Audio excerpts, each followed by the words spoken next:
Wow Ashwini, ನಿಜವಾಗ್ಲೂ ನಂಗಂತೂ ಈ ಡ್ರೆಸ್ ತುಂಬಾ ಇಷ್ಟ ಆಯ್ತು. ವಾವ್, ಮಸ್ತಾಗೈತೆ ಡ್ರೆಸ್, ಮತ್ತೆ ಗ್ರ್ಯಾಂಡ್ ಆಗೈತಿ. ಇದ್ರ ಹೆಣ ಐತ್ಲಿ, ಏನ್ ಕಮ್ಮನ ಅರ್ವಿ ಹಾಕೊಂಬಂದತಿ ಇದು. ಆಂಟಿ ನಿಮ್ಗೆ ಇಷ್ಟ ಆತ?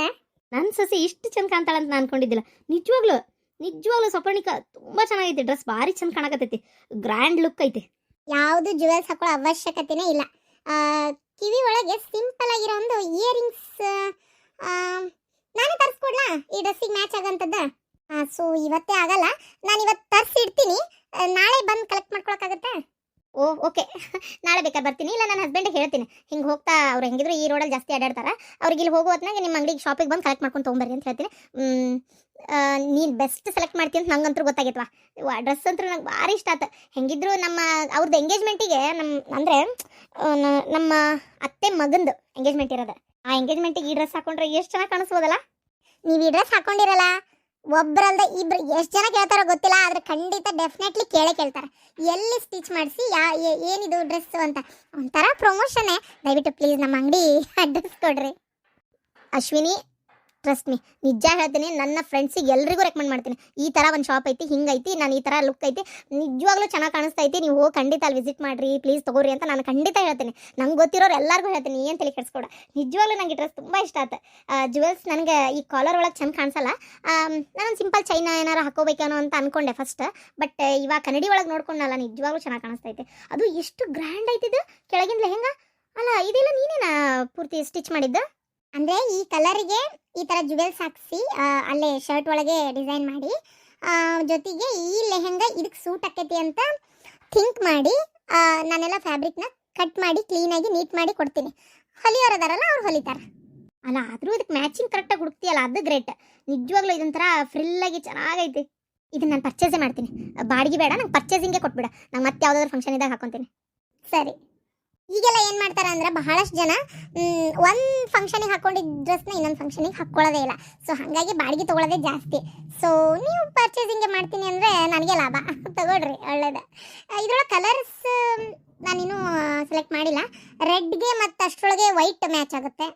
ಇಲ್ಲ ನನಗಂತೂ ಇದ್ದೇ ಕಲರ್ ಇರಲಿ. ನಂದು ಒಂದು ಮಹಿಳಾ ಸಂಘದಾಗ ಒಬ್ಬಕದಾಳ ನನ್ನ ಫ್ರೆಂಡ್, ಇದು ಕ್ರಿಶ್ಚಿಯನ್ರು. ಅವ್ರ ಮಗಳದು ಮದ್ವೆ ಐತಿ, ಅಂದರೆ ಚರ್ಚ್ನಾಗೆ ಇರೋದ. ಸೊ ಅದಕ್ಕೆ ಹಾಕ್ಕೊಳಕ್ಕೆ ನಂಗೆ ಒಂದು ಗ್ರ್ಯಾಂಡ್ ಲುಕ್ ಬರೋ ಅಂಥದ್ದು ಯಾವುದಾದ್ರೂ ಐತಾ ಅಂದರೆ ಇನ್ನು ನಾನು ಮತ್ತೆ ಪಟ್ಟಿ ಅಂಗಡಿಯಾಗ ಹೋಗಿ ಹುಡುಕ್ಬೇಕು. ಆಂಟಿ ತಲೆನೇ ಕೆಡಿಸ್ಕೋಬೇಡ್ರಿ, ನಿಮ್ಗೆ ಆ ಥರ ಲುಕ್ಕಿನ್ ಬೇಕಾ? ನಂಗೆ ಇವತ್ತೊಂದಿನ ಟೈಮ್ ಕೊಡ್ರಿ. ಒಂದಿದೆ, ಬಟ್ ಅದನ್ನು ಇನ್ನೊಂದು ಚೂರು ಆಲ್ಟ್ರೇಷನ್ ಮಾಡೋದೈತಿ, ಅದನ್ನು ಮಾಡಿ ನಾನು ನಿಮಗೆ ನಾಳೆ ಕಾಲ್ ಮಾಡ್ತೀನಿ. ಆದರೆ ಆಂಟಿ ಅದು ಎಷ್ಟು ದಿನ ಟೈಮ್ ಐತಿ ಮ್ಯಾರೇಜ್ಗಿನ್ನು? ಮ್ಯಾರೇಜ್ಗೆ ಇನ್ನೂ 1 ವೀಕ್ ಐತೆ. 1 ವೀಕ್ ಅಲ್ಲ, 1 ವೀಕ್ ಅಷ್ಟೊತ್ತಿಗೆ ನಾನು ಇನ್ನೊಂದು ಸ್ವಲ್ಪ ಚೆನ್ನಾಗಿ ಬೆಟ್ರೆ ಏನು ಮಾಡ್ಬೋದು ಅಂತ ವಿಚಾರ ಮಾಡಿ ನಿಮಗೆ ಇಷ್ಟ ಆಗೋವಂಥ ಥರ ನಾನು ಮಾಡ್ಕೊಡ್ತೀನಿ, ತಲೆ ಕೆಡಿಸ್ಕೋಬೇಡ್ರಿ. ಥ್ಯಾಂಕ್ ಯು ಅಶ್ವಿನಿ, ಖುಷಿ ಆತವಾ ಇಷ್ಟು ಸಣ್ಣ ವಯಸ್ಸಿಗೆ ಇಷ್ಟೆಲ್ಲ ಚೆನ್ನಾಗಿ ಕಲಿತು ಇದ್ರೊಂದು ಮಾಡಬೇಕು ಅಂತ ಅಂದ್ಕೊಂಡು, ಬರೀ ಓದಿನೇ ಅಲ್ಲ ಈ ಥರದ್ದು ಏನಾರ ಮಾಡ್ಬೋದು ಅಂತ ಅಂದ್ಕೊಂಡು ಖುಷಿ ಆಯ್ತು. ನಂಗಂತೂ ಕೇಳಿ ಭಾಳ ಖುಷಿ ಆಯ್ತು. ಹೆಣ್ಮಕ್ಳು ಯಾವಾಗಲೂ ಏನಾದರೂ ಒಂದು ಮಾಡ್ತಾ ಇರ್ಬೇಕು, ಖಾಲಿ ಇರೋದು ಅಷ್ಟೊಂದು ಒಳ್ಳೇದು ಅಲ್ಲ. ಓ ಅತ್ತೆಯವ್ರು ನನಗೆ ಹೇಳ್ತಾ ಇದ್ದಾರಾ? ನಾನು ನೋಡು ಯಾವುದು ಕಲ್ತಿಲ್ಲ, ಕಾಲೇಜು ಕಂಪ್ಲೀಟ್ ಆಗಲಿಲ್ಲ, ಮನೆಗೆ ಹೇಳಿದ್ರು ಅಂತ ಮದುವೆ ಮಾಡಿಕೊಂಡೆ. ಈಗ 3 ಹೊತ್ತು ಮನೆಯಾಗೆ ಇರ್ತೀನಿ. ಹೋದರೆ ಫ್ರೆಂಡ್ಸು, ಬಂದರೆ ತವ್ರ ಮನೆ, ಇಲ್ಲ ಗಂಡನ ಮನೆ. ಏನೋ ನನ್ನ ತವ್ರ ಮನೆಯಿಂದ ಆಸ್ತಿ ಜಾಸ್ತಿ ಕೊಟ್ಟಾರ ಅಂತ ಬಾಳೆ ಬಚ್ಚೆ, ಇಲ್ಲ ಅಂದಿದ್ರೆ ಈಗ ನಾನೇ ನೋಡು, ನನಗೆ ಬೋರ್ ಆಕೈತವ ಮನೆ ಕುಂದ್ರಕ್ಕೆ. ನಾನು ನೋಡಿ ಈಗ ಮಹಿಳಾ ಸಂಘಕ್ಕೆ ಹೋಗ್ತೀನಿ, ಆಮೇಲೆ ಕೆಲವೊಂದು ಇದ್ರೊಳಗೆ ನನ್ನ ಕೈಲಾದಷ್ಟು ನಾನು ಕೆಲಸ ಮಾಡ್ತೀನಿ. ಅಂಗಡಿ ಬಾಡಿಗೆ ಕೊಟ್ಟಿದ್ದೀನಿ, ಅದ್ರ ಬಗ್ಗೆ ವಿಚಾರಿಸ್ತೀನಿ, ಅದ್ರದ್ದು ಪೂರ್ತಿ ದುಡ್ಡು ನನಗೆ ಬರ್ತೈತಿ. ಕೆಲವೊಂದು ಎಷ್ಟಾಗುತ್ತೋ ಅಷ್ಟು ನನ್ನ ಕೈಯಿಂದ ಏನೇನಾಗುತ್ತೋ ಅದನ್ನು ಮಾಡೋಕ್ಕೆ ಪ್ರಯತ್ನ ಪಡ್ತೀನಿ. ಆಂಟಿ ನಾನು ಕೇಳಿದೆ, ನೀವು ಲೆಕ್ಕ ಎಲ್ಲ ಭಾಳ ಚೆನ್ನಾಗಿ ಬರೀತೀರಂತೆ.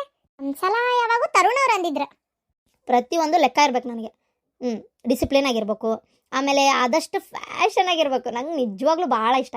ನಾನು ಈಕಿನ ಮತ್ತು ನನ್ನ ಮನೆ ಸೊಸಿ ಮಾಡ್ಕೊಂಡಿದ್ದಂಗೆ, ಇವಳ್ದು ಆಸ್ತಿ ಐತಿ, ದುಡ್ಡು ಐತಿ, ಅದೈತಿ ಇದೈತಿ ಅಂತಲ್ಲ, ಒಳ್ಳೆ ಫ್ಯಾಷನ್ ಸೆನ್ಸ್ ಐತಿ ಅಂತ ಸ್ವಲ್ಪ ದಿನ ನೋಡಿದೆ, ಚಲೋ ಅನ್ನಿಸ್ತು. ಆಮೇಲೆ ಈಕಿನ ನನ್ನ ಮನೆ ಸೊಸಿ ಮಾಡ್ಕೊಂಡಿದ್ದೆ. ನಿಜ ಹೇಳ್ಬೇಕಂದ್ರೆ ನನ್ನ ಪ್ರತಿಯೊಂದು ಡಿಸಿಷನ್ನು, ಪ್ರತಿಯೊಂದು ನಾನು ಏನೇ ನಿರ್ಧಾರ ತೊಗೊಂಡ್ರು ಅದೆಲ್ಲ ಆಗೈತಿ. ಒಂದೇ ಆಗ್ಲಾರದಂದ್ರೆ ಆ ಲಕ್ಷ್ಮಿ ನಿನ್ನ ಫ್ರೆಂಡು ಅಂತ ನಿಂಗೆ ಏನಾರ ಬೇಜಾರಾಗ್ಬೋದವ ನಾ ಹಿಂಗೆ ಅಂದಿದ್ದಕ್ಕೆ. ಆದರೆ ನಿಜ ಹೇಳ್ತೀನಿ, ನನಗಂತೂ ಅಕ್ಕಿ ನನ್ನ ಮನೆ ಸೊಸೆಯಾಗಿದ್ದು ನಂಗೆ ಸ್ವಲ್ಪನೂ ಇಷ್ಟ ಇಲ್ಲ. ಎಲ್ಲ ನನ್ನ ದೊಡ್ಡ ಮಗನ ಕಾಟದಿಂದ ಮದುವೆ ಮಾಡ್ಕೊಂಡಿದ್ದು. ಒಂದು ಸ್ವಲ್ಪನ ಫ್ಯಾಷನ್ ಸೆನ್ಸ್ ಐತೆ, ಅವರು ಯಾರ ಹತ್ರ ಹೆಂಗೆ ನಡ್ಕೋಬೇಕು ಅನ್ನೋದಿಲ್ಲ. ಅದೇನು ಲೆಕ್ಚರ್ ಏನು ದೊಡ್ಡ ಆಗೋದನ, ಯಾರು ಬೇಕಾದ್ರೂ ಆಗ್ತಾರ. ಅಲ್ಲ ಕಷ್ಟಪಟ್ಟು ಕಣ್ಣಾಗ ಎಣ್ಣೆ ಬಿಟ್ಕೊಂಡು ಓದೈತ್ರಿ ಹುಡುಗಿ. ನೀವ್ಯಾರು? ಅದೇ ಮದುವೆಯಾಗ ಬಂದಿದ್ನಲ್ಲ, ಬೆಟ್ಟ ಯಾವಾಗಿದ್ರಿ? ಲೆಕ್ಕಕ್ಕಿಲ್ದವ್ರನ್ನೆಲ್ಲ ನೆನ್ಪಿಟ್ಕೊಂಡು ಏನ್ರಿ ಮಾಡ್ಲಿ? ಯಾರು ನೀವು ಗೊತ್ತಾಗ್ಲಿಲ್ಲ? ನನಗೂ ನೀವು ನೆನಪಿದ್ದಿದ್ದಿಲ್ಲ. ನನಗೂ ಇಲ್ಲಿ ನೀವು ಬಂದು ಮಾತಾಡಿದ್ದಕ್ಕೆ ಗೊತ್ತಾಗಿದ್ದು ನೀವೇ ಲಕ್ಷ್ಮಿಯವರ ಅತ್ತಿ ಅಂತ. ನಾನು ಕರೆನ ಹೇಳ್ಬೇಕಾದ್ರೆ ನಿಮ್ಮಂಗೆ ಲೆಕ್ಕಕ್ಕಿಲ್ದವ್ರನ್ನ, ಜಮಕ್ಕಿಲ್ದವ್ರನ್ನ, ಉಪಯೋಗ ಇಲ್ದವ್ರನ್ನ ನೆನಪೇ ಇಟ್ಕೊಳಲ್ಲ. ಸೇಮ್ ಪಿಂಚ. ಯಾರಿಗೆ? ಯಾರಿವ್ರು ಈ ಬಾಯಿಗೆ ಬಂದಂಗೆ ಮಾತಾಡ್ತಾರಲ್ಲ?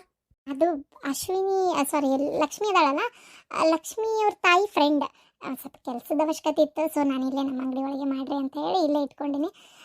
ಸೊ ನೀವು ಲಕ್ಷ್ಮಿ ಬಗ್ಗೆ ಹಾಗೆಲ್ಲ ಮಾತಾಡಬಾರ್ದು ಆಂಟಿ. ಎಷ್ಟೇ ಆದರೂ ಇವಾಗ ಅವಳು ನಿಮ್ಮ ಮನೆ ಸೊಸಿ. ನಿಮ್ಮ ಮನೆ ಸೊಸಿ ಬಗ್ಗೆ ನೀವು ನನ್ನ ಮುಂದೆ ಮಾತಾಡಿದ್ದು ಓಕೆ, ನಾನೇನು ಅಂದ್ಕೊಳ್ಳಲ್ಲ, ತಲೆ ಕೆಡಿಸ್ಕೊಳ್ಳಲ್ಲ. ಬಟ್ ಬೇರೆ ಯಾರ ಮುಂದೆ ಈ ಥರ ಮಾತಾಡಬೇಡ್ರಿ. ಸೊ ನಾ ಆಂಟಿ ಒಂದು ಮಾತು ಹೇಳ, ನೀವು ಈ ರೀತಿ ಮಾತಾಡೋದ್ರಿಂದ ಜನ ನಿಮ್ಮ ಬಗ್ಗೆನೇ ತಪ್ಪು ತಿಳ್ಕೊತಾರೆ. ಏನಪ್ಪ ಸೊಸಿ ಬಗ್ಗೆನೇ ಬಿಟ್ಕೊಟ್ಟು ಹಿಂಗೆ ಮಾತಾಡ್ತಾಳ ಅಂತೇಳಿ. ಸೊ ಯಾಕೆ ಅಲ್ಲ, ನೀವು ನೋಡಿದ್ರೆ ಇಷ್ಟು ವರ್ಷ ಗಳಿಸ್ಕೊಂಬಂದಿರೋ ಮರ್ಯಾದೆನ ಒಂದು ಸಣ್ಣ ವಿಚಾರಕ್ಕೋಸ್ಕರ ರೆಪ್ಯುಟೇಷನ್ ಹಾಳು ಮಾಡ್ಕೋಬೇಡ್ರಿ ಅಂತ.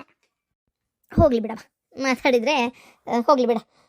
ಆಕಿಗೂ ಒಂದು ಸ್ವಲ್ಪ ಅಶ್ವಿನಿಗೆ ಅಲ್ಲ, ಇದು ಸಾರಿ ಯಾರು ಲಕ್ಷ್ಮಿಗೆ ಒಂದು ಸ್ವಲ್ಪ ತಿಳುವಳಿಕೆ ಹೇಳು, ಹೆಂಗಿರಬೇಕು ಏನು ಕಾರ್ಪೊರೇಟ್ ಲೆವೆಲ್ನಾಗ ಅಂತೇಳಿ ಸ್ವಲ್ಪ ಕಲಿಸ್ಕೊಡು. ಸರಿ ಆಂಟಿ. ನಿಜ ಹೇಳ್ಬೇಕಂದ್ರೆ ಅವಳಿಂದ ಕಲಿಯೋದು ನಾನು ತುಂಬ ಐತಿ. ಅವಳಿಗೆ ಗೊತ್ತಿರೋದು ನಂಗೆ ಗೊತ್ತಿಲ್ಲ, ನನಗೆ ಗೊತ್ತಿರೋದು ಅವಳಿಗೆ ಗೊತ್ತಿಲ್ಲ, ಅಷ್ಟೇ ಅದ. ಅದಂದ್ರೆ ಪ್ರತಿಯೊಬ್ಬ ಮನುಷ್ಯನಿಗೂ ಅವನೊಂದೇ ಆದಂಥ ಕಲೆ ಇರುತ್ತಂತೆ. ಸೊ ನನಗಿರೋ ಕಲೆ ಅವಳಿಗಿರಲ್ಲ, ಅವಳಿಗಿರೋ ಟ್ಯಾಲೆಂಟ್ ನನಗಿರಲ್ಲ, ಅಷ್ಟೇ. ಹೋಗ್ಲಿ ಬಿಡ್ರಿ. ಸೊ ನಾನು ಹಂಗಾರೆ ಡ್ರೆಸ್ ಪ್ಯಾಕ್ ಮಾಡ್ತೀನಿ. ಸರಿ, ಪ್ಯಾಕ್ ಮಾಡ್ತೀನಿ, ನೀವು ಅದನ್ನು ತೆಗೆದುಕೊಟ್ರೆ. ಹಾಂ, ತಗೊಡ್ತೀನಿ. ಅಡ್ಡಿಲ್ಲ, ದೊಡ್ಡ ಶಾಪೇ ಹಾಕ್ಯಾಳ. ಎಲ್ಲ ಅವ್ರ ಅಪ್ಪಾಜಿ ಮಾಡಿಕೊಟ್ಟಿದ್ದು ಅಂತ ಕಾಣ್ತತಿ. ಪುಣ್ಯ ಸಾವಿತ್ರಿಗೆ ಇಂಥ ಸೊಸೆ. ಥೋ, ನಾನೇನು ಕರ್ಮ ಮಾಡಿದ್ನ. ಆ ಲಕ್ಷ್ಮಿ ಸಾವಿತ್ರಿ ಮನೆ ಸೊಸೆ ಆಗ್ಬೇಕಿತ್ತು. ಥೋ, ತಪ್ಪಿ ನನ್ನ ಮನೆ ಸೊಸೆ ಆಗ್ಯಾಳ. ಈ ಅಶ್ವಿನಿ ನನ್ನ ಮನೆ ಸೊಸೆ ಆಗ್ಬೇಕಾಗಿತ್ತು. ತಪ್ಪಿ ಆಕಿ ಮನೆ ಸೊಸೆ ಆಗ್ಯಾಳ. ಹಾಳಾದ್ದು ಈ ಇದು ಯಾರವಳು, ಈ ಸಾವಿತ್ರಿ. ಆಕಿ ಮೇಲಿನ ಸಿಟ್ಟೆ ತೀರಲ್ಲ ನನಗೆ. ಫಸ್ಟ್ ಚಲೋ ಸಂಬಂಧ ತನ್ನ ಮಗ ನೋಡ್ಕೊಂಡು ಇಂಥ ಸಂಬಂಧನ ನನ್ನ ಮಗನಿಗೆ ಗಂಟು ಹಾಕಿದ್ಲು. ಕೆಲವು ಸಮಯದ ನಂತರ ಏನ್ ಮಾಡಕತ್ತಿ ಅಶ್ವಿನಿ? ಓ ಪ್ರೀತಮ್, ಬರ್ರಿ ಕುತ್ಕೋ ಬರ್ರಿ. ನಾನು ಊಟ ಮಾಡಿದ್ದಿಲ್ಲ, ನಿಮ್ದು ಊಟ ಆಗೈತಾ? ಇಲ್ಲ, ಮಾಡ್ಬೇಕು. ಸರಿ ಹಂಗಾರ ಹೋಗಿ ಊಟ ಮಾಡ್ಕೊಂಬರೋಣ ಹೋಟೆಲ್ನಾಗ. ಹೋಗಣ. ಮತ್ತೆ ಅತ್ತೆಯವ್ರು ಏನಂದ್ರು? ಏನ್ ಅನ್ನಕೇನೈತಿ, ಭಾಳ ಬೇಜಾರು ಮಾಡ್ಕೊಂಡ್ಲ ಅವನು. ಅಲ್ಲ, ನಮ್ಮ ತಂಗಿ ಹಿಂಗೆಲ್ಲ ಮಾಡ್ತಾಳ ಅಂತ ನಾನು ಅನ್ಕೊಂಡಿದ್ದಿಲ್ಲ. ಕೆಲವೊಂದು ಟೈಮ್ ಹಂಗಾಕೈತಿ, ಏನು ಮಾಡೋಕ್ಕಾಕತಿ. ನಾನು ಅನ್ಕೊಂಡಿದ್ದಿಲ್ಲ ನಿಜ ಹೇಳ್ಬೇಕಂದ್ರೆ. ಭಾಳ ಬೇಜಾರು ಮಾಡ್ಕೊಂಡ್ರು, ದೌಡ್ ಮದುವೆ ಮಾಡ್ಬೇಕು ಅಂತ ಬಾಯಿ ಮಾಡತ್ತಾರ. ಆಮೇಲೆ ನೀನು ಮನ್ಯಾಗ ಯಾರಿಗೂ ಹೇಳಿಲ್ಲ ಅಂತ ಕೇಳಿ ನಮ್ಮ ಅವ್ಗೆ ಭಾಳ ಖುಷಿ ಆಯ್ತು. ನಾನೇ ಹೇಳಲಿಲ್ಲ. ಯಾಕೆ ಹೇಳ್ಬೇಕು? ಹೌದಿಲ್ಲ, ನಮ್ಮ ಅವನ ಮರ್ಯಾದೆ, ನನ್ನ ಗಂಡನ ಮನೆ ಮರ್ಯಾದೆ ನಾನಾ ಕಡಿಮೆ ಮಾಡ್ದಂಗೆ ಆಕತಿ. ಅದು ಅಲ್ಲದೆ ಅತ್ತಿಗೆ ಒಂಥರ ಅವಮಾನದಂಗೆ ಆಕತ್ತಲ್ಲ. ನಿಜವಾಗ್ಲೂ ಅವ್ರ ಮೇಲೆ ನಂಗೆ ರೆಸ್ಪೆಕ್ಟ್ ಐತ್ರಿ, ಸುಳ್ಳ ಯಾಕಂದ್ಲಿ. ಪಾಪ ಅವ್ರು ಒಳ್ಳೆ ರೀತಿ ಒಳಗೆ ಬೆಳೆಸ್ಯಾರ, ಆದ್ರೆ ಆಕಿ ಬೆಳೆಯೋ ರೀತಿ ಸರಿ ಇಲ್ಲ ಅಷ್ಟೇ.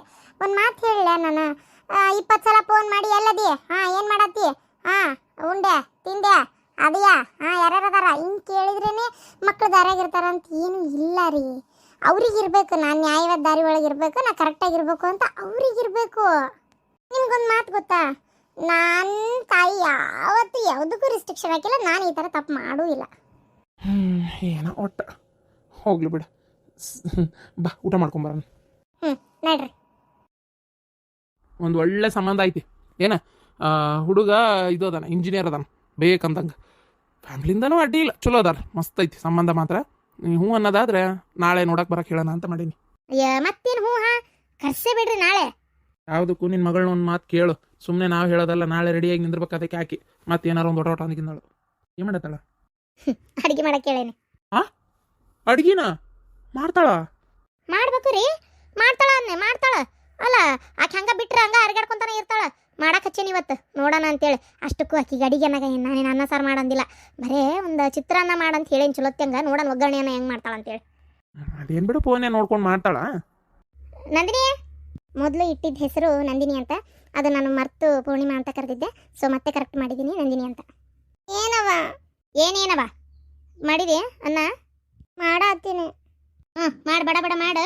ನಿಮ್ಮ ಅಪ್ಪ ಏನಕ್ಕೆ ಕೇಳ್ತತ್ ನೋಡು. ಏನಪ್ಪ? ಯಾಕವ ಹಿಂಗಾಗಿ? ಹೇಳಪ್ಪ. ಏನಿಲ್ಲವ, ಒಂದು ಚಲೋ ವರ ಐತಿ. ಹುಡುಗ ಒಳ್ಳೆ ವೆಲ್ ಎಜುಕೇಟೆಡ್ ಅದಾನ. ನೀನು ಹ್ಞೂ ಅಂದರೆ ನಾಳೆ ನೋಡಕ್ಕೆ ಬಾ ಅಂತ ಹೇಳೋಣ ಅಂತ. ಹೌದಾ ಅಪ್ಪ? ಏನು ಕೆಲಸ ಮಾಡ್ತಾರ? ಹುಡುಗ ಇಂಜಿನಿಯರ್ ಓದ್ಕೊಂಡಾನ. ಆಮೇಲೆ ಇದು ಅವ್ರದ್ದು ನಾನೇನು ಇದು ಅವರು ರಿಚ್ ಅದಾರ, ಚಲೋ ಅದಾರ. ಹುಡುಗ ಮಾತ್ರ ಬೆಸ್ಟ್ ಅದಾನ. ಏನ ನೀ ಫುಲ್ಲು ಇದನ್ನು ರಿಚ್ಚೇ ಬೇಕು ಅನ್ನೋಕೆ ಹೋಗ್ಬೇಡ. ಅಪ್ಪ ನಿಮ್ಗಿಂತ ಜಾಸ್ತಿ ಆಸ್ತಿ ಐತಾ? ಆಸ್ತಿ ಜಾಸ್ತಿ ಅಂತಂದ್ರೆ ಹೆಂಗವಾ, ನಂಗೆ ಗೊತ್ತಿರೋ ಮನುಷ್ಯ ಅವ್ದು ದೊಡ್ಡ ಮನಿನೇ ಐತಿ, ಸ್ವಂತ ಮನಿ ಐತಿ. ಆಮ್ಯಾಗ ಒಂದು ಕಾರ್ ಐತಿ. ಹುಡುಗ ಇಂಜಿನಿಯರ್ ಓದ್ಕೊಂಡಾನ. ಇನ್ನೊಬ್ಬ ಅಣ್ಣ ಇವನ ದೊಡ್ಡವನ ಏನಪ್ಪ, ಅಣ್ಣ ಇರ್ಬೇಕು, ಅವನ ಇರ್ಬೇಕು. ಆಮೇಲೆ ಮತ್ತೇನದು ಒಬ್ಬಕಿ ತಂಗಿನೂ ಅದಾಳ. ಆಮೇಲೆ ಇದು ಮನಿ ದೊಡ್ಡದೈತಿ, ಹೆಣ್ಮಗಳು ಚಲೋ ಅದಾಳ, ಮಾತಾಡ್ಸೇನಿ. ಆಮೇಲೆ ಅವ್ರು ಒಂದ್ 2-3 ಇಲ್ಲಿ ದುರ್ಗದ ಬೆಳಗ್ಗೆ ಅಂಗಡಿ ಅದಾವು, ಬಾಡಿಗೆ ಕೊಟ್ಟಾರ.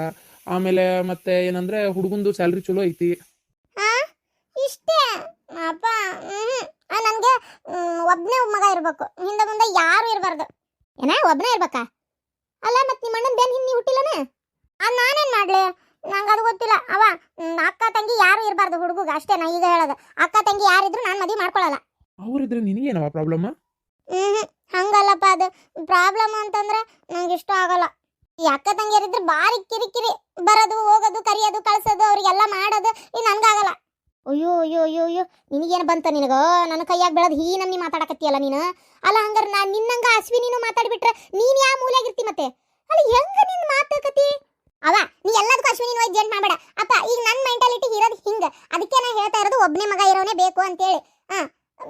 ಅಶ್ವಿನಿಗೆ ಹಂಗ ಅನ್ಸಿಲ್ಲ, ಅದಕ್ಕೆ ಇಲ್ಲಿ ಬಂದಾಳ ಸೊಸೆಯಾಗಿ. ಮೊದ್ಲೇ ಹೇಳ್ಬಿಡ್ಬೇಕು ಅದನ್ನ ಏನ್ ಅನ್ನೋದನ್ನ. ಈಗ ನಾ ಹೇಳ್ತಾ ಇದನ್ನಲ್ಲ, ಹಂಗ ಮದ್ವಿ ಮಾಡ್ಕೊಂಡ್ಮೇಲೆ ಚೇಂಜ್ ಆಗ್ಬಾರ್ದು. ಅಯ್ಯೋ ಏನ್ ಬಾಯ್ ಮಾಡ್ತಾಳ್ರಿ ಈಕಿ? ಥೋಯಪ್ಪ ದೇವ್ರಿ, ನನಗೆ ಇಂಥ ಮಗಳು ಕೊಡ್ತಾಳಂತ ಅನ್ಕೊಂಡಿದ್ದಿಲ್ ಬಿಡು. ನೀವು ಹಿಂಗ ಮಾತಾಡ್ರಿ, ಹೊಳ ನಾನು ಏನಾರ ಮಾಡ್ಕೋತೀನಿ ಅಷ್ಟೇ. ನೀ ಸ್ವಲ್ಪ ಸುಮ್ಮನೆ ಇರು ಸಾವಿತ್ರಿ. ಏನಾರ ಮಾತಾಡ್ಕೊರಿ ಅಪ್ಪ, ಒಬ್ಬನೇ ಮಗ ಇರ್ಬೇಕಷ್ಟೇ. ಹಂಗಲ್ವಾ, ಹುಡುಗ ವೆಲ್ ಎಜುಕೇಟೆಡ್ ಅದಾನ, ಒಂದು ಚಟ ಇಲ್ಲ. ನನಗೆ ಗೊತ್ತಿರೋ ಪ್ರಕಾರ ಏನು ಇಲ್ಲ ಅಂತೆ, ದುರಭ್ಯಾಸಗಳು ಚಲೋ ಅದಾನಂತೆ. ಒಳ್ಳೆ ಹುಡುಗ, ಅದಕ್ಕೆ ನೋಡು ಅಂತ. ಈಕಿನ ಮಾಡ್ತಾಳ ಕುಡಿಯೋದು, ಸಿಗರೆಟ್ ಸೇದೋದು. ಇನ್ನು ಅವ ಮಾಡಿದ್ರಾಗ ಏನೈತ್ ಬಿಡು. ಒಂದ್ಸಲ ಏನೋ ಗೋವಾಕ್ ಹೋದಾಗ ಮಾಡಿದ್ದವನ, ಅದನ್ನೇ ಕಂಟಿನ್ಯೂ ಏನ್ ಮಾಡಲ್ಲ. ಮಾತ್ ಬೇಡ ಈಗ. ಏನವಾ ಅಪ್ಪ, ಬೇಡ, ನೋಡಕ್ ಬರೋದೇನ್ ಬೇಡ. ಹಂಗಲ್ಲ, ನೋಡು, ವಿಚಾರ ಮಾಡು. ನನಗನ್ಸ್ತತಿ ಹುಡುಗ ಒಳ್ಳೆ ಚಲೋ ಓದ್ಯಾನ, ಅವನೇನು ಇಲ್ಲೇ ಇರಲ್ಲ ಅನಿಸ್ತತಿ. ಹೊರದೇಶಕ್ಕೆ ಏನಾರ ಹೋಗಿ ಸೆಟ್ಲ್ ಆಗ್ಬೋದು. ಅದಕ್ಕೆ ಅಕಸ್ಮಾತ್ ಹೊರದೇಶಕ್ಕೆ ಹೋಗಿ ಸೆಟ್ಲ್ ಆದ್ರೆ ಚಲೋ ಅಲ್ಲ. ನೋಡು, ಅಲ್ಲಿ ಒಬ್ಬನೇ ಇರ್ತಾನ ಆರಾಮಾಗಿ. ಹೊರದೇಶಕ್ಕೆ ಹೋಗಿ ಸೆಟ್ಲ್ ಆಗ್ತಾನ? ಹಂಗಾರ ನಾಳೆ ಬರಕ್ಕೆ ಹೇಳಪ್ಪ, ನಾನು ಮಾತಾಡ್ತೀನಿ ಅವ್ರ ಜೊತೆಗೆ. ಸರಿವಾ. ಅಲ್ರಿ, ಹೊರದೇಶಕ್ಕೆ ಹೋಗಿ ಸೆಟ್ಲ್ ಆಕಾನ ಅಂತ ಹೇಳಿದ್ರಲ್ಲ, ಒಂದ್ ವೇಳೆ ಹುಡುಗ ಹೋಗ್ಲಿಲ್ಲಪ್ಪ, ಮದುವೆ ಆಗಾಕೆ ಈಗ ಹೋಗ್ತೇನೆ ಅಂದ ಅನ್ಕೋ. ಮದುವೆ ಆದ್ಮೇಲೆ ಹಂಗೆ ಹೋಗೋ ಮನ್ಸಾಗ್ಲಿಲ್ಲ, ಒಲ್ಲ ಅಂದ ಅಂತೇಳಿ ಇಟ್ಕೋರಿ. ಅವಾಗ ಏನ್ ಮಾಡ್ತೀರಿ? ಇಲ್ಲ ಅಲ್ಲ ಮರೆ, ಚಲೋ ಓದ್ಯಾನವ. ಈಗಂತೂ ಓದೋರೆಲ್ಲ ಹೊರದೇಶಕ್ಕೆ ಹೋಗಿ ಆರಾಮಲ್ಲಿ ಅದು ಕೆಲಸನೂ ಅವರು ಒಳ್ಳೆ ಚಲೋ ಕೆಲಸನೇ ಕೊಟ್ಬಿಡ್ತಾರ. ಹೋಗಿರಾಕು ಇಷ್ಟಪಡ್ತಾರ. ಏನಪ್ಪ ಮಾತಾಡ್ಕೊರಿ.